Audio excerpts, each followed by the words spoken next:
At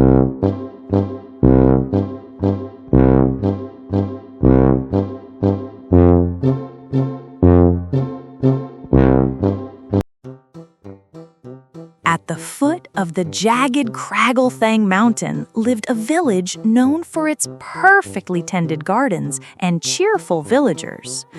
But their peaceful world was overshadowed by a single grumbling secret. A dragon lived at the top of the mountain.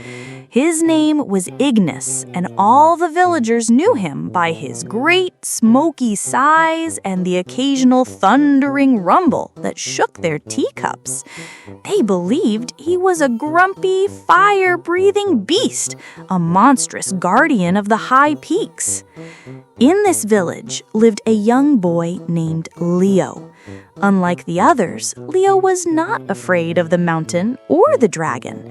He had a gentle heart and a curious mind that found wonder in the smallest things, especially in the world of plants. He spent his days in the village garden, tending to the flowers and vegetables. One spring, a powerful storm raged through the valley, sending a great landslide of rocks crashing down the mountain.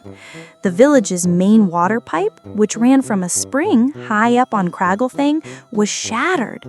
The villagers' fear of the dragon was so great, they refused to even consider going up the mountain to find the only material that could seal the pipe, a rare glowing moss that grew in the misty peaks.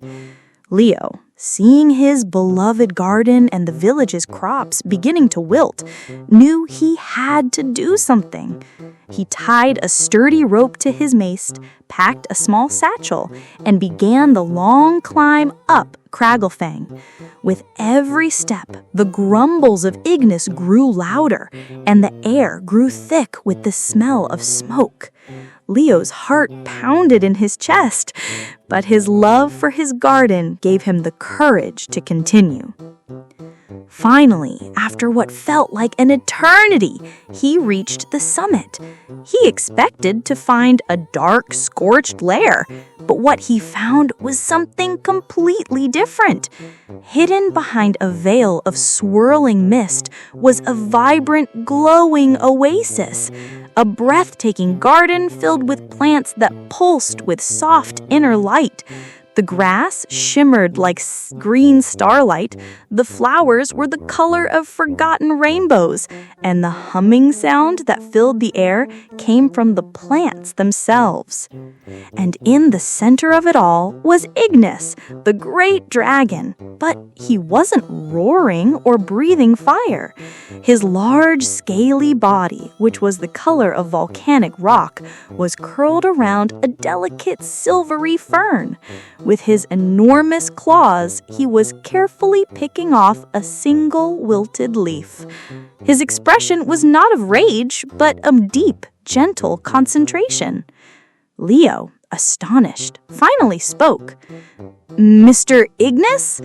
The dragon flinched, startled, and puffed a small cloud of smoke.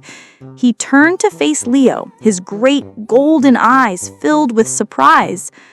"A boy," he rumbled, his voice a low vibration that shook the ground.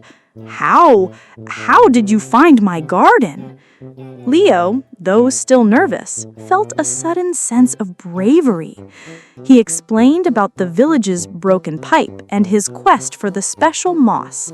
He then pointed to the garden. "This place is beautiful.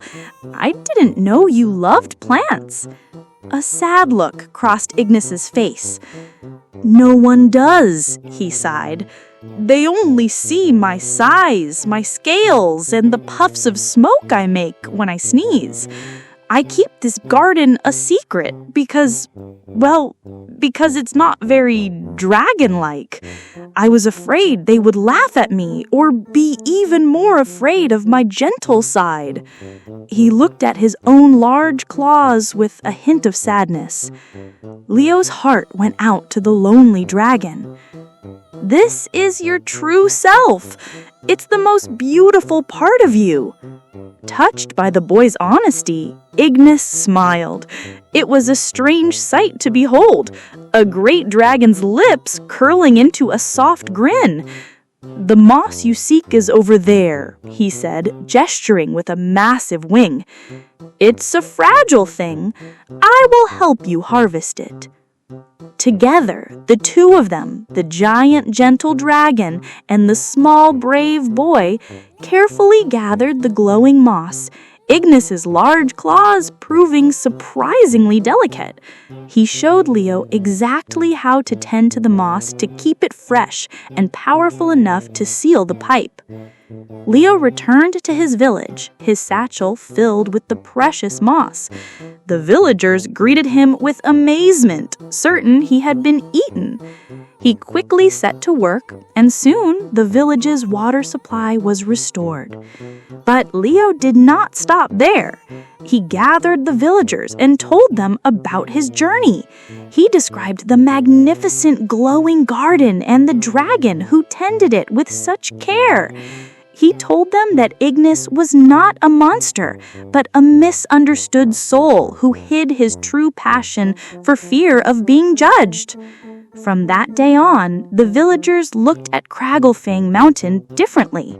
When they heard a rumbling sigh, they no longer feared a great beast, but instead imagined a gentle giant, a gardener of secrets.